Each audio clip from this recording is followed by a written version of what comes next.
আল্লাহ রাব্বুল আলামিনের কাছে সেই ধনীরাই সবচেয়ে বেশি প্রিয়, যারা ধনী হওয়ার পরেও গরিবের মতো বিনয়ী হয়। এই কারণে আমাদের যাদেরকে আল্লাহ রাব্বুল আলামিন টাকা পয়সা দিয়েছেন, তারা আমরা অহংকার করব না। অহংকার করা ভালো নয়। অহংকার করলে আপনি ধ্বংস হয়ে যাবেন। অহংকার করা ভালো নয়।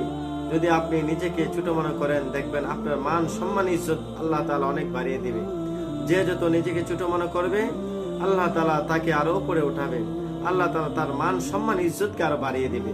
এই জন্য আমরা ধনী হলেই যে আমরা গরিবকে আমরা অপমান করব, গরিবদের প্রতি আমরা সৎ ব্যবহার করব না, বিষয়টা কিন্তু এমন নয়। ধনী হলেও আমরা বিনয়ী হতে হবে। কারণ যে মালিক আপনাকে টাকা দিয়েছেন, ইজ্জত দিয়েছেন, সে মালিক আপনাকে অপদস্থ করতে বেশি সময় লাগবে না। এই জন্য আমরা যাদের টাকা পয়সা আছে, আমরা বিনয়ী হতে হবে। অহংকারের গুণ দূর করতে হবে। সৎ পথে চলতে গেলে, আপনার সঠিক পথে চলতে গেলে আপনার অহংকার করা যাবে না। অহংকার করা ভালো নয়।